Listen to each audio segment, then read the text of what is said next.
Paramashivoham. Om Nityananda Paramashivoham. Om Nityananda Paramashivoham. Om Nityananda Paramashivoham. Om Nityananda Paramashivoham. Om Nityananda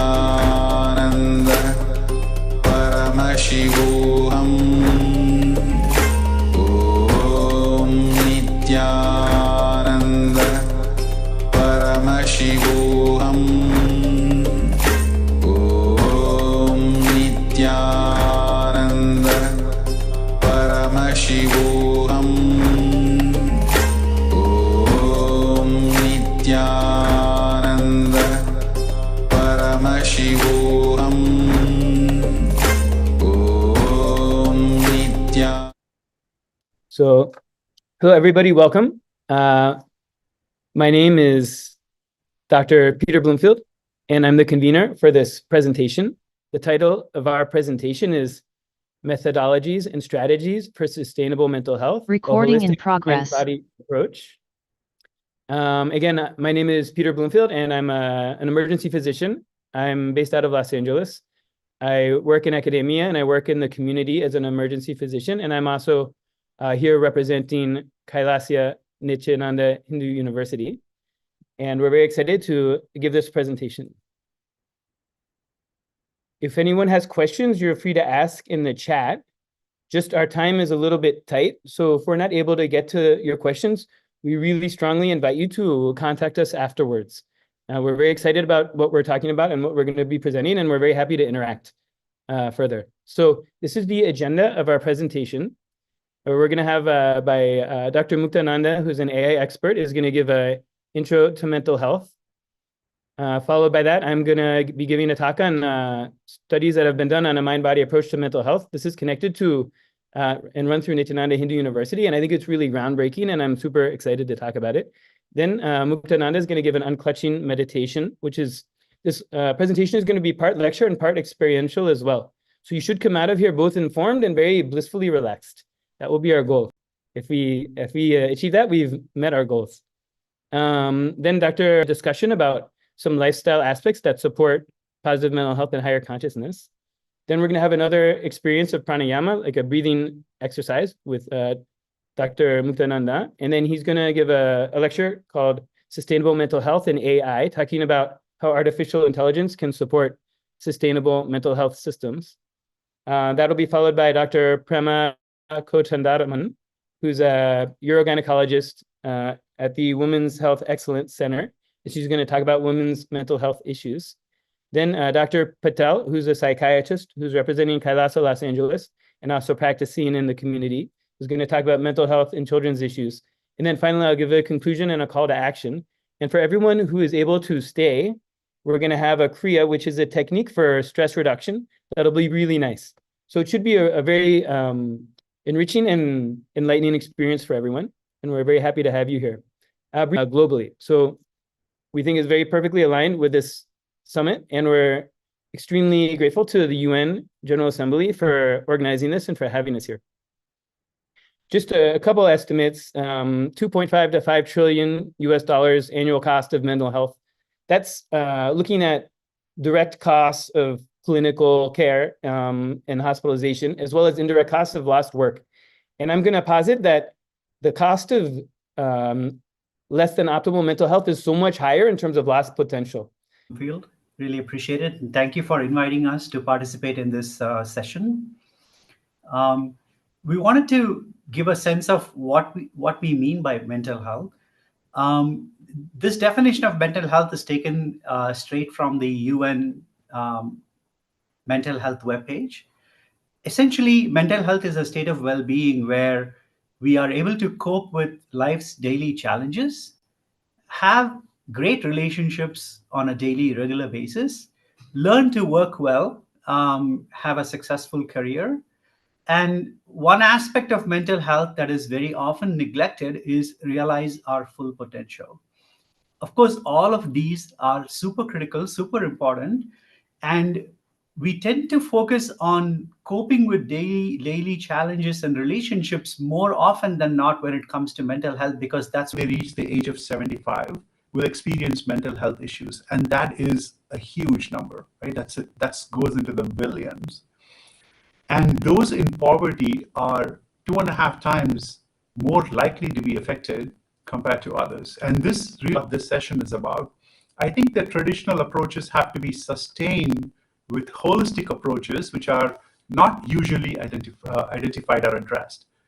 So in that sense, we not only treat mental health, but also enhance mental health ahead of time and then prevent it from happening. This is far cheaper, more effective, and more sustainable. Instead of just handling emotions, we should handle the source of emotions, address the mind-body system as a whole. And Dr. Peter is going to talk about, have an entire session on how to address the mind-body system. Instead of just controlling thoughts, address where we do not have these incompletions. It gives us more freedom, more empowerment in the present moment so that we can reach our full potential in the future. A key part of that we can reach our full potential in the future. A key part of this is having powerful cognitions, which are deep insights about yourself and the world that help you unlock your true potential by breaking free from limiting patterns. Let's look at this a little bit more in the next slide. So next slide, please. See, powerful cognitions go beyond positive thinking. They go towards transforming our science of enlightenment as a scripture. There is one part which is like talks about extraordinary potentials, like even seeing things while blindfolded using the pineal gland. This actually has been affirmed by research. Scientific research has shown that some people can achieve something like this, which no ordinary person would think of themselves as capable of, but we are capable of extraordinary things. So a powerful cognition would be something that... And this is a university that is styled after the ancient Vedic, ancient Hindu universities from antiquity.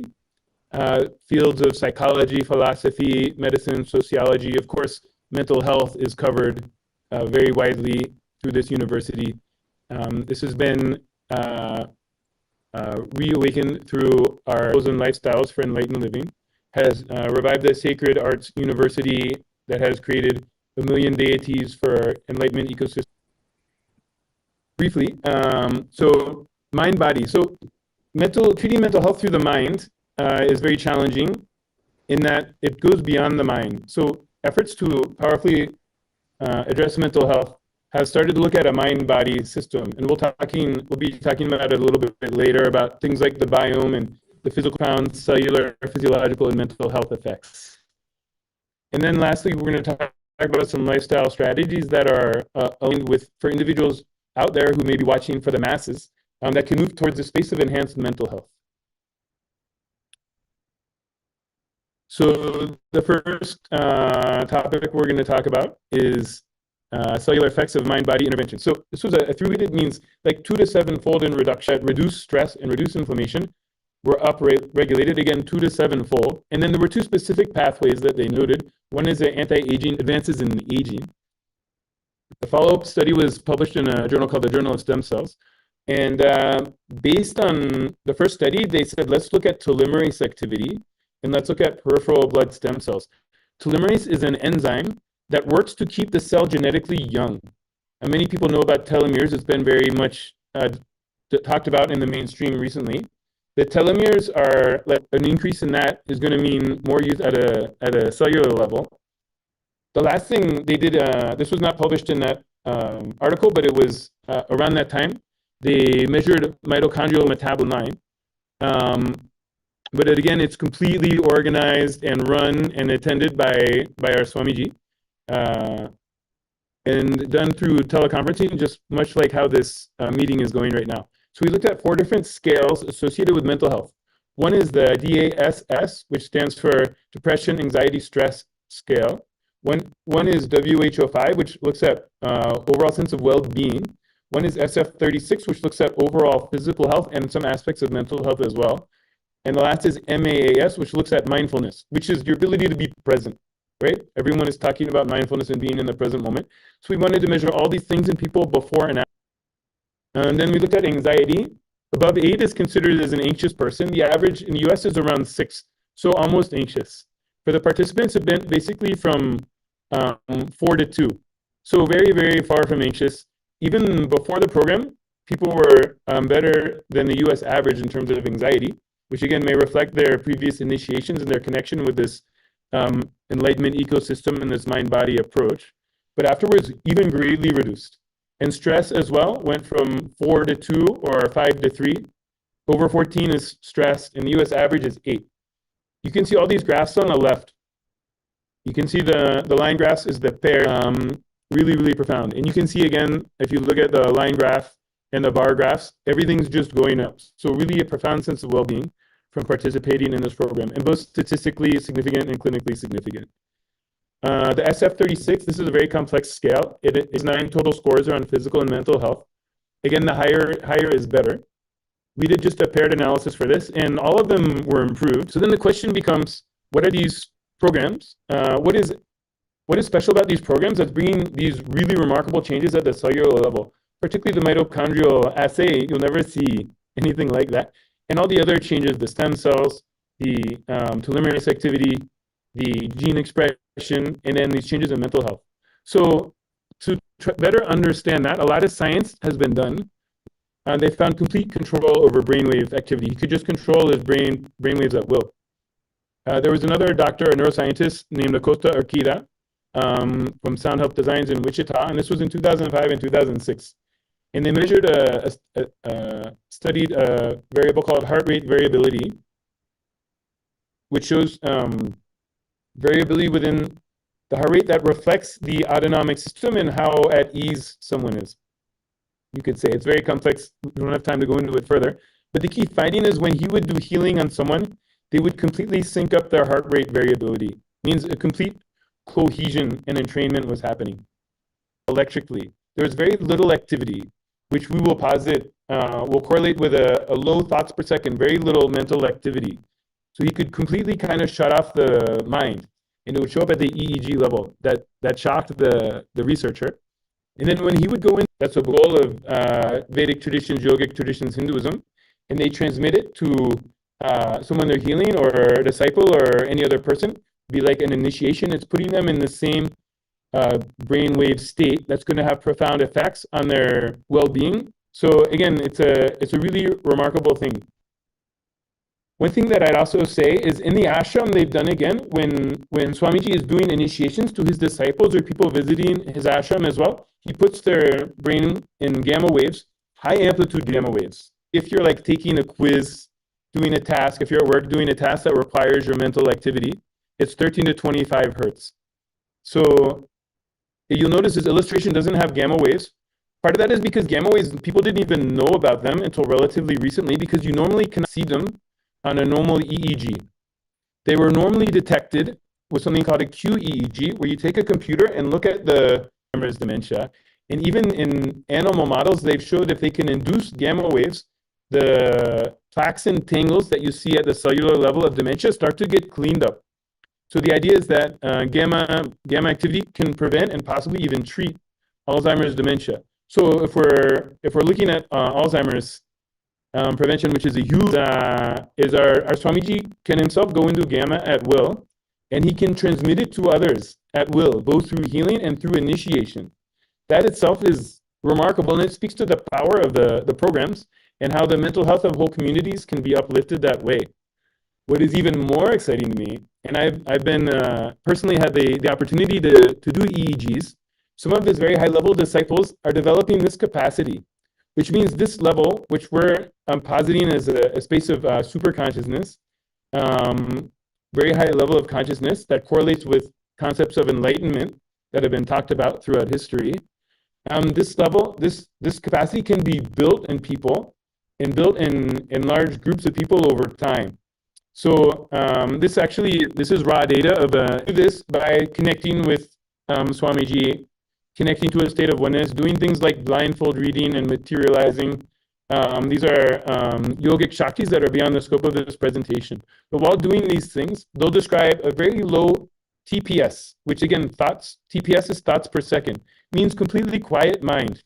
And their whole sense of space will be just completely spacious and unclutched. So sattvic diet and fasting, later another presentation is going to talk about these things, detoxing with herbs. Puja is a ritualistic connection to higher consciousness.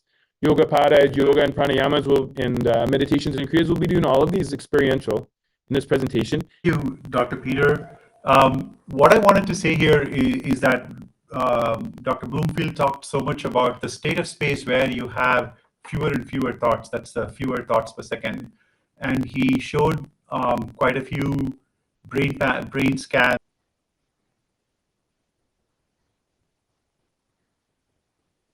It should be audible now.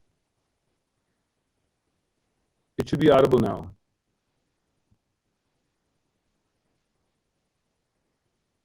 Nothing can be compared to the unclutching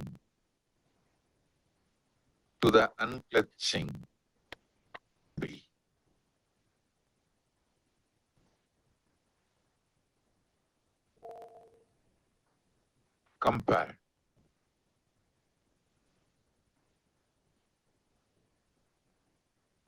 to the unclutching process. In the initial level, you may be a little deluded here, there.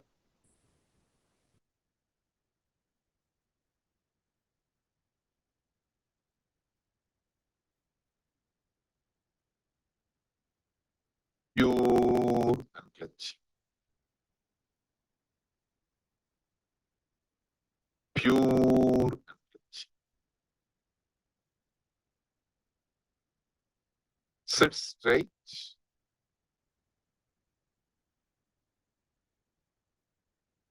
Yeah, one thing I want to say, we're going to give you a few minutes just to go through this unclutching. It's a great example. You would see that. So just close your eyes. We're going to play music for a little bit, and then just keep unclutching. Every time a thought comes, just unclutch without engaging with it. Please play the music.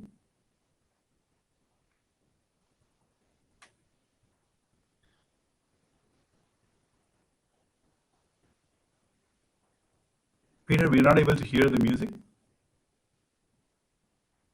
It's playing here. It's just flute-like. You hear that? Yeah. Do you want to share? You able to hear it?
But understand that even those are thoughts. And next time you try this, unclutch from those also. And when you start unclutching from those thoughts, you will start listening to more of your inner sound, like your breathing becomes more visible to you. Sometimes the blood pumping through your heart becomes more audible to you. Unclutch from those also. So there is as you hear things, those are also thoughts. They're triggering thoughts inside of you. So next slide. So the brain plays a very important role in regulating mood and cognition, not only through activity of certain brain structures, but the gut, in a sense, is the second brain. It has a very extensive nervous system called the enteric nervous system, and there's a communication between the brain and the digestive system, which is two-way, which is really important in mental health. And it turns out lifestyle measure of diet is very crucial in mental health. So eating a Western diet has been associated with poor mental health. And while just by switching over to whole food, plant-based diet, you can make big improvements in mental health. So again, we're highlighting how just lifestyle measures which cost very little to nothing, such as yoga, meditation, and diet, can make a huge impact. And it could reduce the costs associated with current treatment model based on medications, therapy, which is expensive, medications have side effects.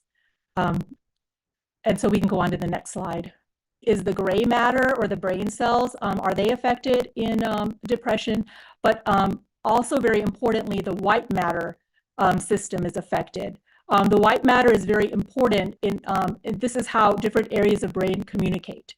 And you can see here, when there's specialized studies done on white matter tracts, these are negatively impacted. Certain regions of the brain have higher volume or more gray matter or neurons.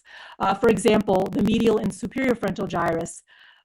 This is an area responsible, executive functioning, so in other words, planning activities, social cognition, which lead us to interact well with others.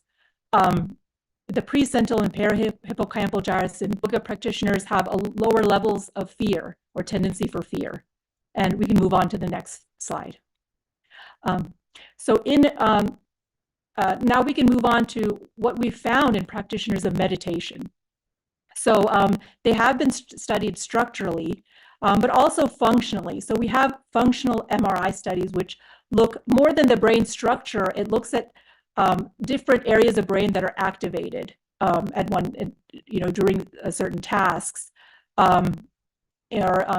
And basically, functional MRI studies have shown that there's increased activation in practitioners of meditation in regions of the brain involved in attention and controlling the autonomic nervous system, such as the dorsolateral prefrontal cortex, parietal cortex, hippocampus, temporal lobe, anterior cingulate striatum. These are also involved in emotional processing, some of these areas.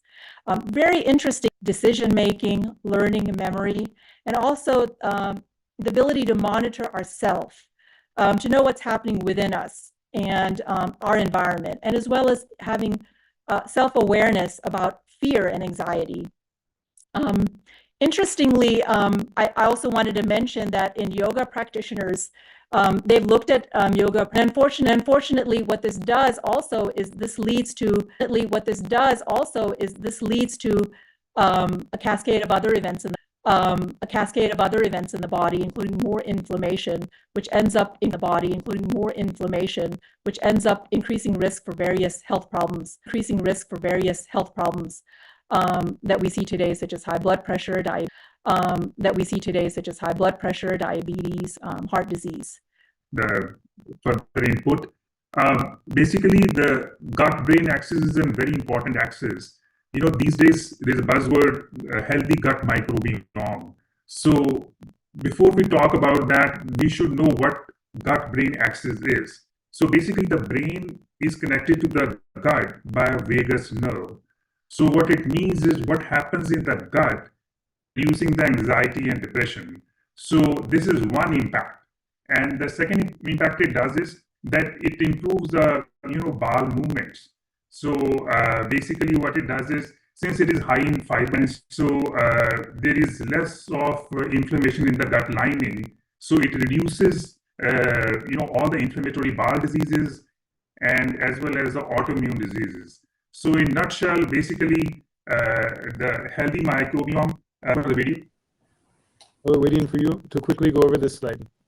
Okay, yeah, so inflammation is higher in some people with depression. Whole food plant-based diet reduces inflammation, antioxidants, phytochemical, and promotes a balanced neurotransmitter system. Elimination of animal foods reduce inflammation, carcinogens, as I was telling you. People who ate raw fruits and vegetables versus cooked or canned fruits and vegetables had significantly improved mood. And as I talked about, processed and packaged food are harmful. Biomemory. So when the animals are killed, they leave a tremendous pain, suffering. They are not going to say, let the whole world be blissful and die. No. They leave so much of suffering. Okay, now we'll have a very quick summary and very, very, very brief discussion about some of these lifestyle choices that support healthy gut biome and improve mental health. So in summary, we've seen that the brain physiology through functioning, structure, chemistry, and gut health are crucial for mental health.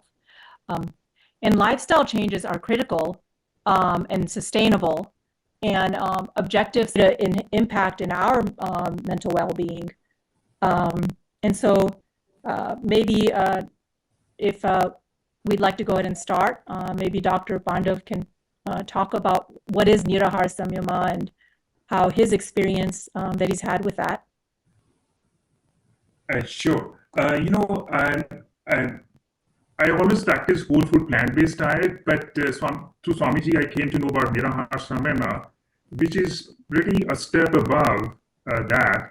So essentially, you feel much lighter, your energy level goes through the roof, and the last, your meditation deepens like amazingly to a deep, deep level, in the sense that you're not doing meditation, it is kind of happening to you. So it's a different state to be in.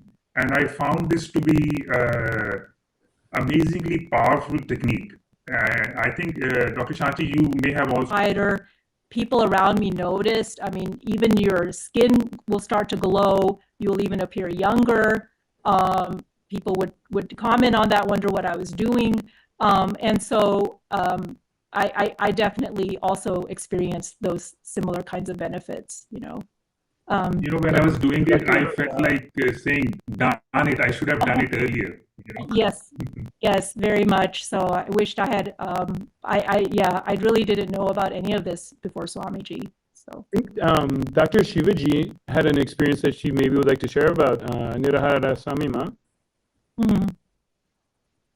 Dr. Shivaji, did you? It's being a doctor and being an anesthesiologist using all the time antihistamines on patients.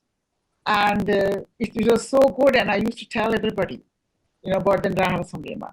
This is my personal experience about that. And then, are we going to talk about Aushadha? In mental health, in physical and mental health.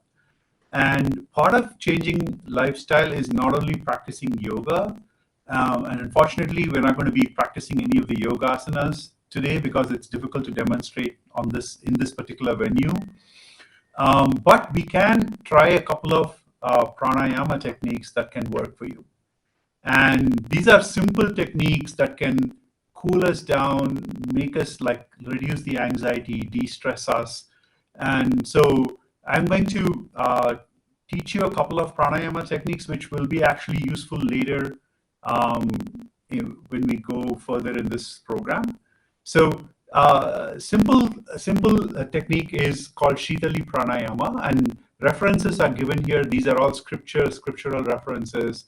You can search for them online. You can actually find them. Shitali Pranayama is a technique to really cool down and stress. So it's a very easy technique. Sit up straight and roll your tongue, and you will actually feel it in your chest, in the middle of your chest. If you don't feel it, try breathing in a little bit more deeper. Continue doing this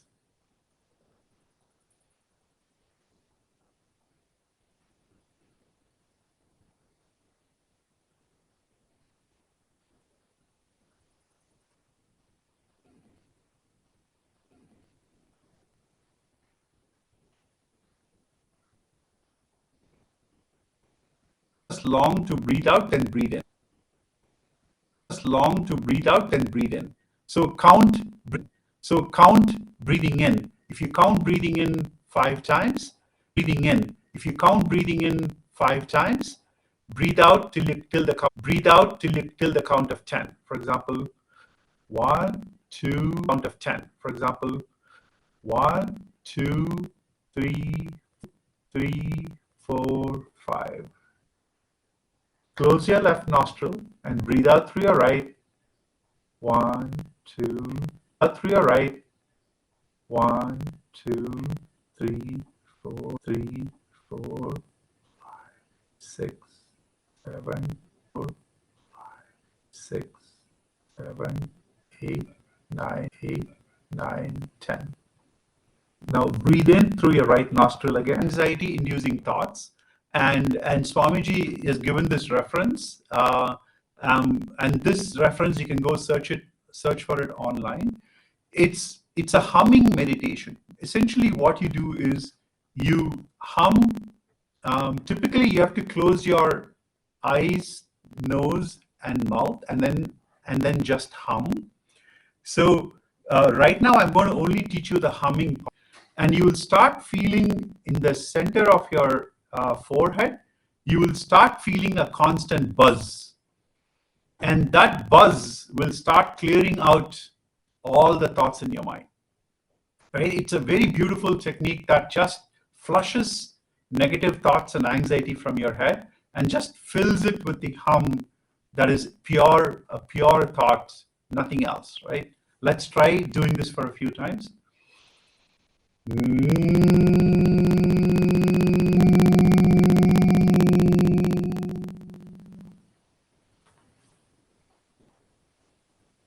Continue humming for a while.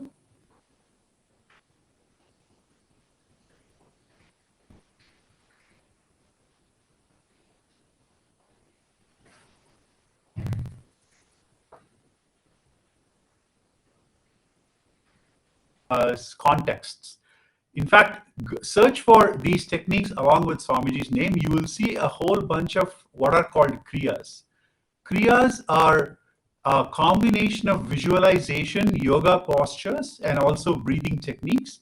When done together, they actually have very powerful medicinal, sorry, I won't say medicinal, it's a very powerful effect in cooling the body, right? So we're going to talk about kriyas at the end of this whole session. Wait till then to hear a little bit more, but you can sources. And it's like the people who are in poverty, the people who really who suffer more often from mental health issues, that like we shared before, are the ones who are unable to access such resources. At least one thing that everyone needs, like people need a spiritual solution for mental health. And if you think about it, an everyday companion, which is easily available at their fingertips to handle emotions on a daily basis. But maybe even answer bigger, probably can get access to these services. It can be as easy as accessing mail or WhatsApp, for example. And the beautiful thing is conversational AI can actually help address a wide variety of mental health needs. I want it available on the screen. And it's a great, you have to sign in for you to get access, but it's an amazing resource that is available to everyone. This uses the entire spiritual resources of the world, especially the teachings of Swamiji. Swamiji is under your control. Being integrated is all about being integrated to your thoughts and actions. Enriching is about making sure others are in this state of enlightenment along with you.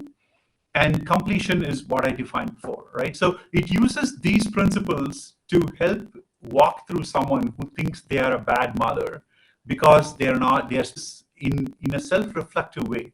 How to introspect into the source of where this challenge comes from. Why do you feel unimportant? Why do you think your sister should do what you want to do, right? And encourages open communication, understanding that you may not be able to spend too much time, but think about it as quality time, and also cultivating this idea of self-worth, which can lead to a challenge. Let's move on to the next section.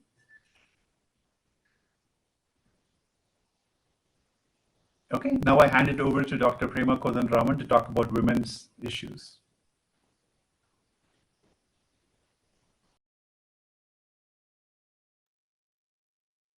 Good evening, friends. I'm Dr. Prema Kodanraman, OBGYN urogynecologist and a pelvic surgeon from last 22. The incidence of mental illness among women is increasing. It's pretty alarming. Mental health issues can affect anyone, but causes to women are very unique.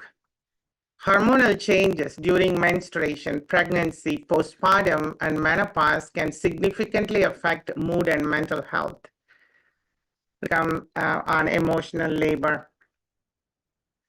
So the causes are different. Now, when we look at the modern day treatments of mental illness, women seeking treatment to treat their mental illnesses are increasing like 55.8%. It's a pretty expensive program, spending about $104 billion US dollar medication, but the end results are not permanent cure, and it doesn't address the mental disorders, and usually it's only the symptom relief. The $1 trillion brain drain, that's not sufficiently addressing the mental disorders. And other treatments like brain stimulation can be used in special situations where transcranial magnetic stimulation can be used to fight depression. Sometimes hospitalization when women become danger to themselves and others, and also it's a jurisprudence says where women are worshipped, there the gods rejoice to the welfare of humanity. On the other hand, where they are not honored, all rights are futile. The second one by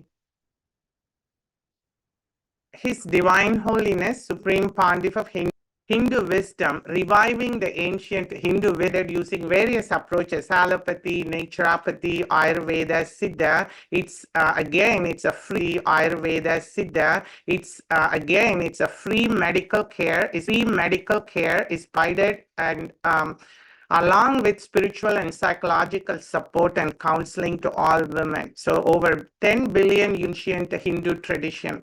So there are 108 free educational economic projects are functioning at KAILASA since 2009. Here are some 5, the most important I'm mentioning here. The KAILASA's Nityananda Lakshmi, the world's first Hindu microfinance project for women. Here it gives the economic freedom to find employment. KAILASA's Ankita program is the next slide. Only feminine. Yeah, I think it's a video to be played. Let's hear from Swamiji, his powerful message and a description of a woman by him. Given the word, given the title, sacred, because when it is awakened, only the feminine energy need to be awakened, only that can be called as sacred. Let me define the sacred feminine. Understand? The extraordinary creativity. Creativity will never be possessive. Women, I want to share only after being part of the KAILASA, multiple initiations from Swamiji, the multi-dimension of myself that we realize, and also that I want to give a true statement here to all the very powerful, healthy life. So for all women, mothers, homemakers, anyone, everyone, get empowered with KAILASA ecosystem created by His Divine Holiness, Supreme Pontiff of Hinduism, Paramahamsa Nityananda. And it's a great coincidence that Navaratri festival is coming. It's an annual Hindu festival. We celebrate Divine Mother energy for 9. Thank you.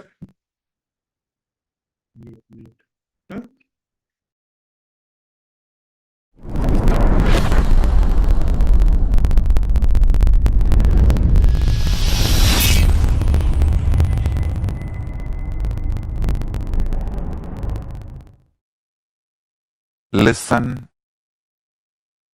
to this. Do completion 2-3 times. Sit with mirror. Actually, I tell you 2-3 times. Sit with mirror. Actually, I tell you. If you sit with mirror,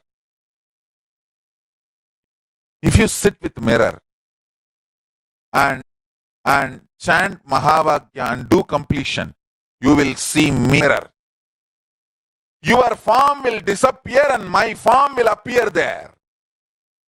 Till then, sit in front of me, appear in the mirror and make you complete and make you manifest powers. When I say, I mean. Just sit in front of the mirror and declare simple integrity to me. Start chanting Mahavakya and remember this powerful cognition, today's cognition. Pen down all the incompletions, fears, anger, guilt, impossibility. Talk about children and mental health issues.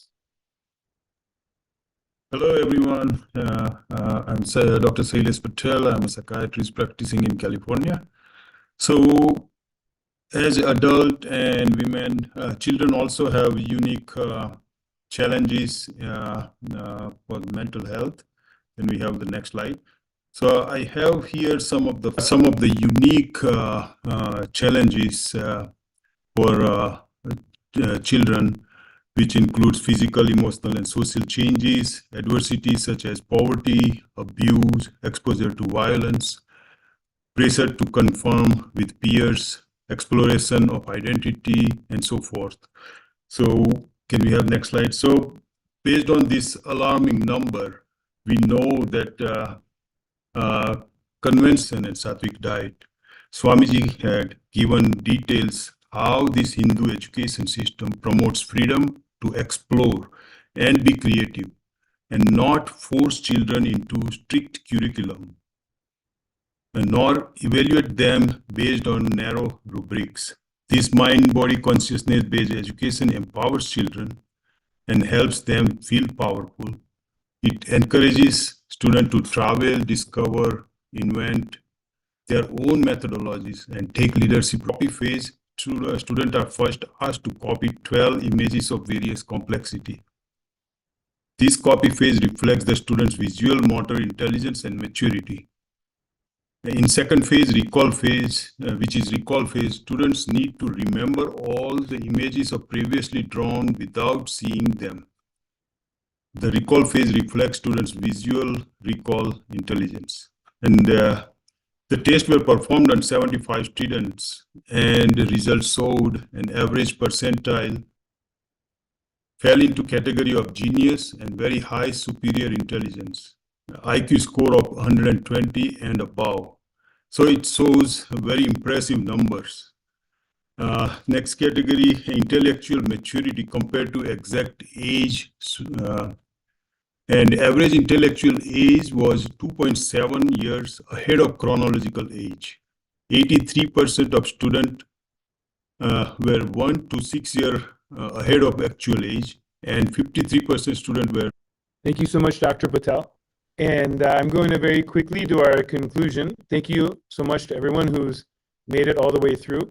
After the conclusion, we're going to have a kriya, which we invite people to stay. It's a relaxation and stress reduction kriya. If you have to go on for any other UN sessions or anything else, Science Summit sessions or anything else, you're free to go, but we'd invite everyone else to be able to stay.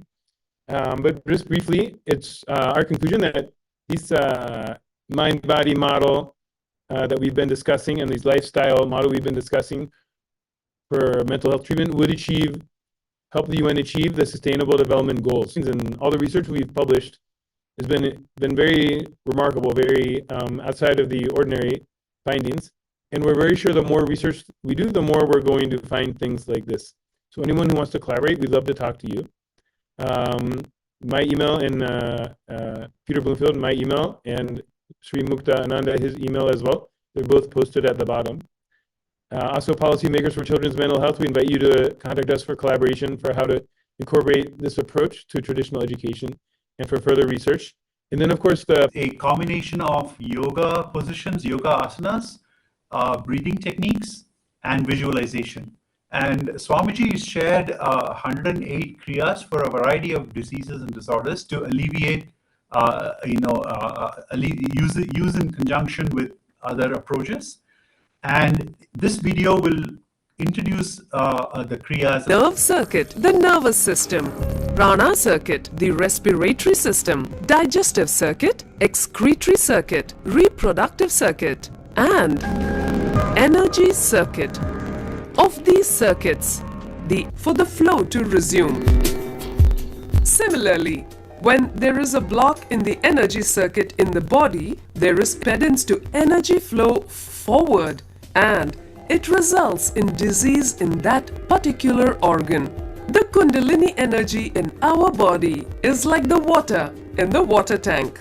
Kriyas are powerful tools which help to that circuit. See, putting your body in certain asana makes the circuit blockage free. The circuit becomes perfect, but only through the ordinary kumbhaka, ordinary pranayama. It is like two different chemicals. Separately, if you take, it may take 10 years for you to cure the disease. But mixed properly in certain combination, it removes the disease in 2 days, in one dosage. The kriyas help to restore the energy imbalance, and which results in healing diseases. Kriyas help to heal and discoveries of modern day gymming and weightlifting. So all these 7 put together, I work on your body and mind, creating yogic body and Vedic mind. Power, stamina, flexibility, physique, energy. All the 5 put together.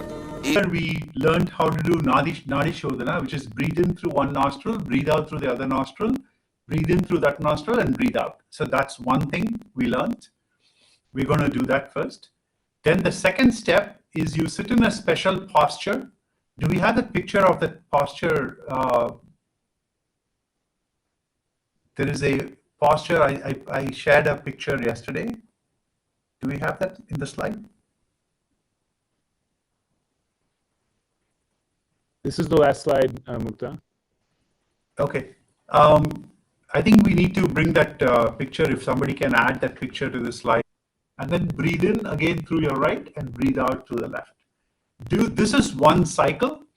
Do this cycle for 21 times. Let's start with that. That's the step 1. Step 2 is this picture. Sit like this picture, holding your knees.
You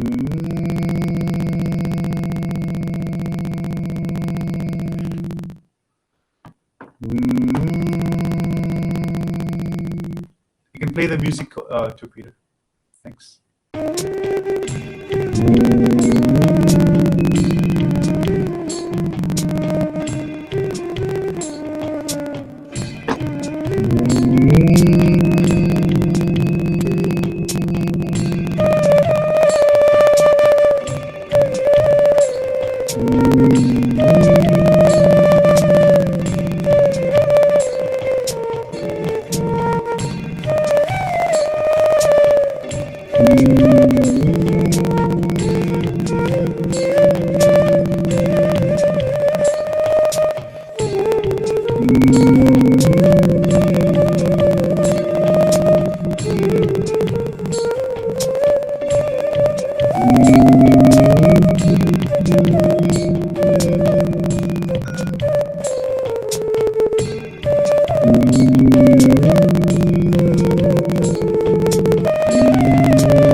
When you unclutch from your thoughts,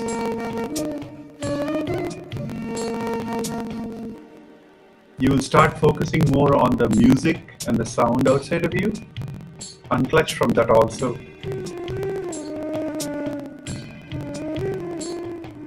When you unclutch from that, you will start hearing your own body sound.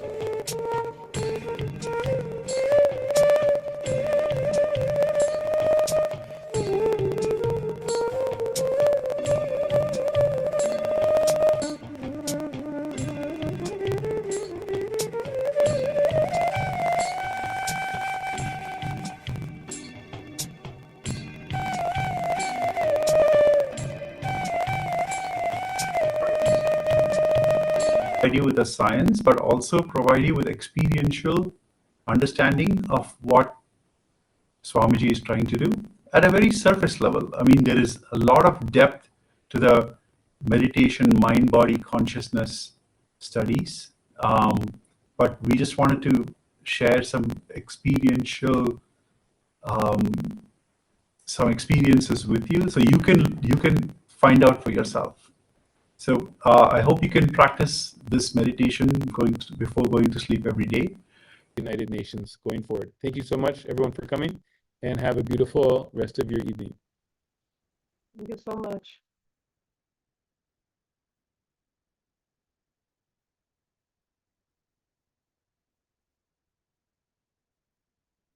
Recording stopped.